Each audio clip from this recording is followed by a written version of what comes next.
কমলার মেয়ে হচ্ছে পল্লবী। সত্যিটা জেনে গেল আদি। সম্পূর্ণ জানতে হলে দেখতে থাকো। গল্পের শুরুতেই দেখা যায় মিঠিকে জোর করে নাকি আটকে রেখেছে পল্লবীরা। এমনটাই দোষারোপ করতে থাকে সুপর্ণা, সানি আর সানির মা। তখন মিঠি বলে, না, আমার মা আমাকে খুব ভালোবাসে আর আমি আমার মায়ের কাছেই থাকতে চাই। মাকে ছেড়ে আমি কোথাও যাব না। পল্লবীর মেয়ে বারবার করেই পল্লবীর সম্বন্ধেই বলতে থাকে। তখনই থানার বড়বাবু বলে, মেয়েটার তো দেখছি পুরোপুরি আইওয়াশ করে রেখে দিয়েছে না? কি পেয়েছেনটা কি? আপনি এই মেয়েটাকে কিডন্যাপ করেছেন কেন? পল্লবী বলে, দেখুন স্যার, আমি কাউকেই কিডন্যাপ করিনি। সত্যি বলছি, ও আমার মেয়ে। আমি ওকে খুব যত্নে রেখেছি। আমি ওকে খুব যত্নে মানুষ করছি। মেয়েটা সদ্য তার বাবাকে হারিয়েছে, কিন্তু কোনো কথাই শুনতে চায় না থানার বড়বাবু, আর বলে, আপনারা দয়া করে চুপ করুন, আপনাদেরকে এক্ষুনি কিন্তু জেলে ঢুকিয়ে দেওয়া হবে। তখনই শ্রীনিবাস বলে, স্যার, আমরা তো সাধারণ মানুষ, আমরা তো কোনো অন্যায় করিনি, তারপরেও আমরা জেলে যাব কেন? তখনই অফিসার বলে, আপনি কি করেছেন কি করেননি সেই সমস্ত কিছুর তথ্য আমাদের কাছে আছে। বাচ্চাটাকে আপনারা নিজেদের কাছে রেখেছিলেন কেন? আপনার মেয়ের তো এখনো পর্যন্ত বিয়ে হয়নি। তখনই মিঠি বলে, আমি আমার মায়ের কাছেই থাকবো। পল্লবী বলে, আমি আমার পরিবারকে নিয়ে, মিঠিকে নিয়ে ভালো আছি। দয়া করে মিঠিকে আমার থেকে কেড়ে নেবেন না। সুপর্ণা বলে, মিঠি হলো আমাদের বাড়ির মেয়ে, আর আমাদের বাড়ির মেয়েকে আমরা তোমার কাছে রাখবো কেন? কিসের জন্য আমরা তোমার কাছে রাখবো না? তুমি এক্ষুনি আমাদের মেয়েকে আমাদের কাছে ফিরিয়ে দাও। যথারীতি মিঠি যেতে চায় না, আর পল্লবীও আটকে দেয়। তখন কমলা শ্রীনিবাস কিছু বললে থানার বড়বাবু ভয় দেখাতে শুরু করে আর বলে, দয়া করে আপনারা চুপ করুন, আপনাদের সাথে আমি কোনো কথা বলতে চাই না। এরপরে কমলা আর শ্রীনিবাসকে জেলের মধ্যে ঢুকিয়ে দেয় বড়বাবু। যা দেখার পরেই খুবই ভেঙে পড়েছে পল্লবী আর বলে, মা, বাবা, তোমরা আমাকে কোনোদিনও ক্ষমা করতে পারবে তো? কমলা বলে, পল্লবী, এ সমস্ত কথা বলার কি এখন সময়? এখন এসব না ভেবে তুমি এটা ভাবো যে কি করে তুমি নিজের মেয়েকে নিজের কাছে রাখবে। যথারীতি মেয়েকে নিয়ে টানাটানি শুরু করে দেয় সুপর্ণা। এরপরেই রেখে দেয় মিঠিকে নিজের কাছে। পল্লবী বলে, স্যার, কাজটা কিন্তু ভালো হচ্ছে না।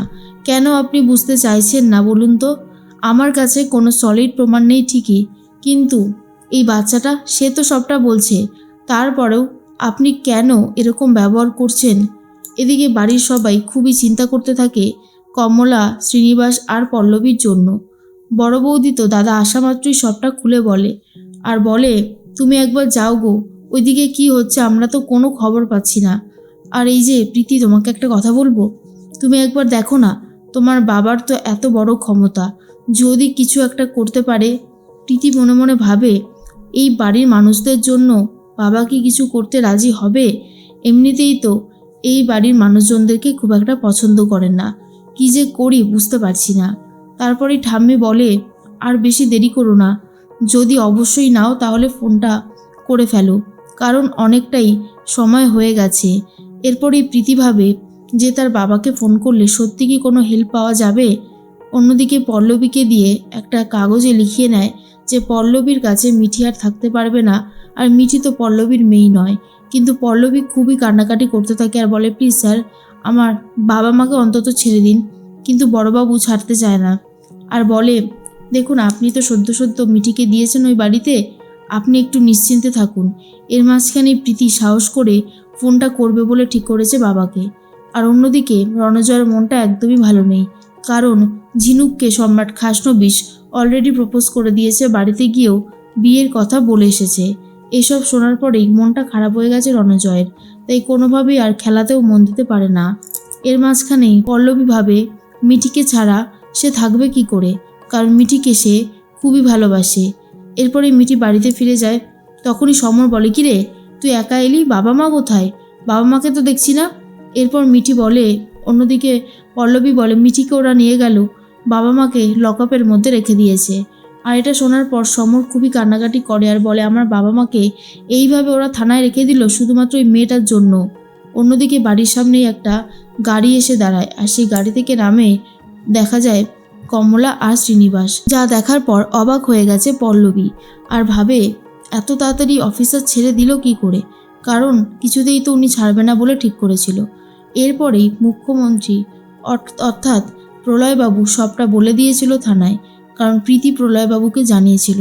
তারপরেই পুলিশ নিজের দায়িত্ব সহকারে গাড়িতে চাপিয়ে কমলা আর শ্রীনিবাসকে বাড়িতে নামিয়ে দেয় আর বলে, আমি তো জানতামই না যে আপনাদের এত বড় একটা সোর্স আছে, দয়া করে ওই স্যারকে আমার কথা বলবেন, কিন্তু আমি কোনো অন্যায় কিন্তু করিনি। এরপর কমলা বলে, আচ্ছা আমাদেরকে কে ছাড়ালো আমরা তো বুঝে উঠতে পারলাম না। তখনই অফিসার বলে, সত্যি আপনারা বুঝতে পারেননি? আপনাদের বোঝার ক্ষমতা নিশ্চয়ই হয়েছে আর আপনারা খুব তাড়াতাড়ি সেটা বুঝতে পারবেন। এর মাঝখানে আদি বারবার করে ভাবতে থাকে পল্লবীর কথা। মন্দিরে গিয়ে ঠাকুরের সামনে বলে, ঠাকুর আজকে যদি আমার ভালোবাসাকে আরেকবার দেখা পাই তাহলে বুঝে নেব যে আমি একদম ঠিক পথেই এগোচ্ছি। এর মাঝখানেই পল্লবী গিয়েছিল পুজো দিতে, পুজো দিয়ে চলে এসেছে আর তখন কমলা রীতিমতো গেটেই দাঁড়িয়েছিল। পল্লবী ঢুকে যাওয়ার পরেই আদিকে দেখতে পায় আর বলে, আদি তুমি? আদি বলে, আরে কাকিমা।